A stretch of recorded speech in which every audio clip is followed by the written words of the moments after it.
বিশ্বব্যাপী জনপ্রিয় বয় band one ডিরেকশনের সাবেক সদস্য জেইন মালিক আবারও ব্যান্ডটির ব্যবসায়িক কর্মকাণ্ডে যুক্ত হয়েছেন। ব্রিটিশ কোম্পানি রেজিস্ট্রি কোম্পানিজ হাউসে জমা দেওয়া সর্বশেষ নথিতে দেখা যায় ব্যান্ডের মূল ব্যবসায়িক সত্তা পিপিএম মিউজিক লিমিটেডের জেইনকে পার্সন অফ সিগনিফিকেন্ট কন্ট্রোল হিসেবে উল্লেখ করা হয়েছে, অর্থাৎ তিনি কোম্পানির মালিকানা ও সিদ্ধান্ত গ্রহণে প্রভাবশালী অবস্থানে ফিরেছেন। ২০১৫ সালে ব্যান্ড ছাড়ার পর ২০১৬ সালে তার পরিচালক পদ সমাপ্ত হয়। এরপর দীর্ঘ সময় একক ক্যারিয়ারে ব্যস্ত ছিলেন জেইন। তবে এই নতুন প্রশাসনিক আপডেট দেখে ভক্তদের অনেকেই ধরে নিচ্ছেন বেইলির মতো পুরনো বিচ্ছিন্নতা ঘুচে হয়তো আবারও কাছাকাছি আসছেন ব্যান্ডের সদস্যরা। বর্তমানে কোম্পানির পরিচালনায় জেইনের সঙ্গে রয়েছেন হ্যারি স্টাইলস, লুইস টমলিনসন ও নাইল হোরান। এই বিষয়ে কোনো আনুষ্ঠানিক বিবৃতি না থাকা সত্ত্বেও সোশ্যাল মিডিয়ায় ভক্তদের প্রশ্ন, ওয়ান্ডি কি ফিরছে?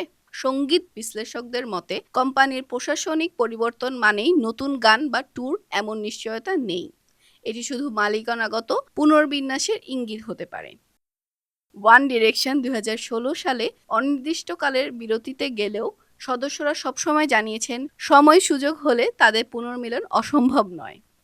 এই আপডেট তাই ভক্তদের মনে আবারও আগুন জ্বালিয়েছে আশা স্বপ্নের। ওয়ান ডিরেকশন আবার একসাথে? সম্ভাবনা অস্বীকার করা যাচ্ছে না, তবে এখনও সেই ঘোষণা দূর আকাশের তারার মতো।